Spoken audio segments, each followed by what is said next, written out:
KyraWilliamsFitness.com, and today I want to talk about tempo and pauses. When we do tempo work and pause work, this gives us more time under tension. So let's say, for example, we were doing straight leg deadlifts.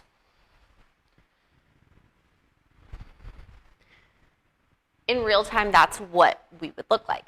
Now, if we were to add in tempo, we're moving a lot slower, so we're using a lot more energy, and this makes it harder to go heavier, and it's more time under tension.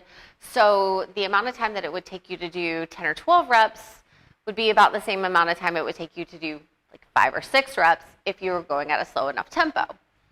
So it makes things more challenging.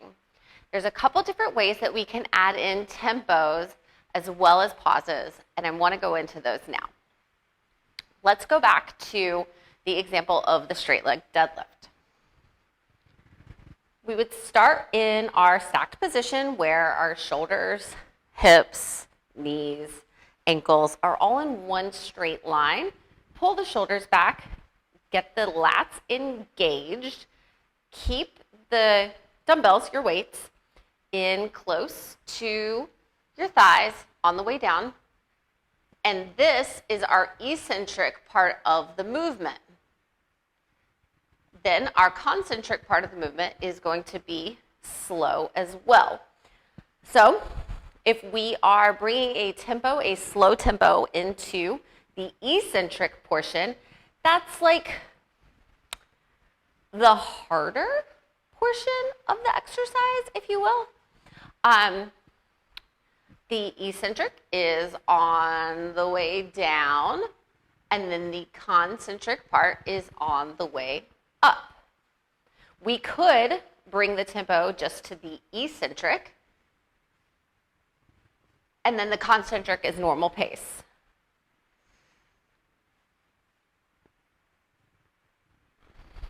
Or we could do a normal tempo on the eccentric and then slow on the concentric. Now let's kind of look at that in a squat as well. So normal pace on the eccentric, slow on the concentric.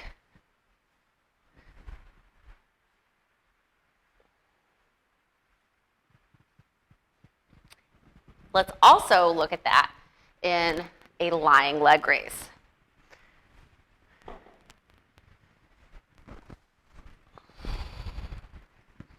Now, if I wanted the tempo to be slow on the eccentric and concentric,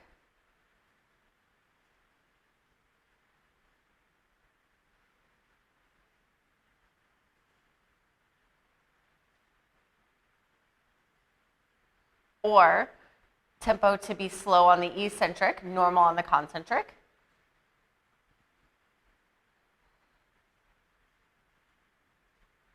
or normal on the eccentric, slow on the concentric.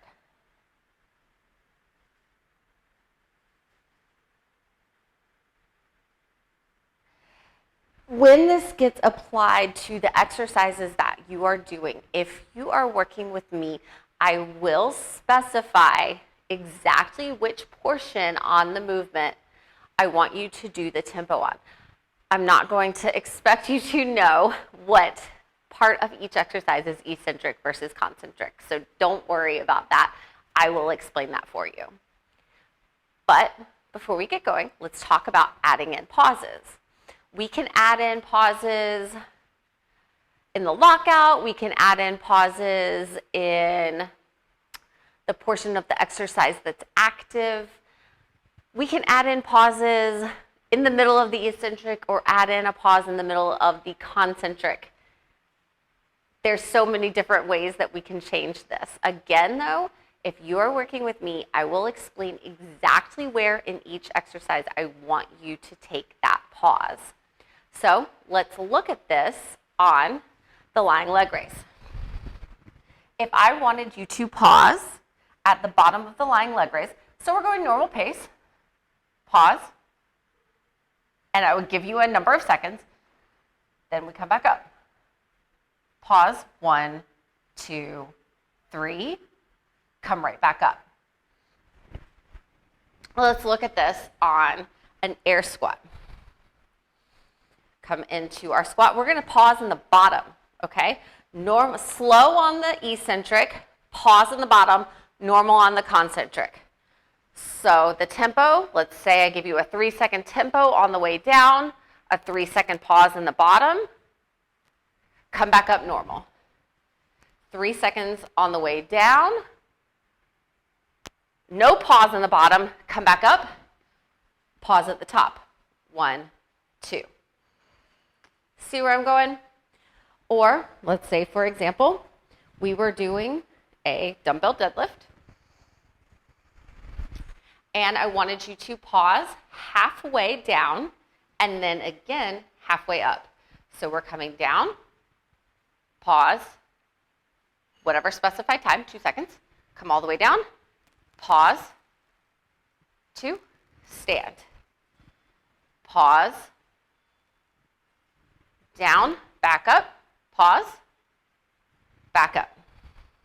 So there's so many different ways that we can utilize these pauses and tempos, but I just wanted you to get an idea of all of the different ways that we can add these in. And like I said, don't worry, if you're my client, I will explain specifically how and where to add those pauses and tempos. So for more online personal training goodies and workouts like this, sign up for online personal training with me at KyraWilliamsFitness.com.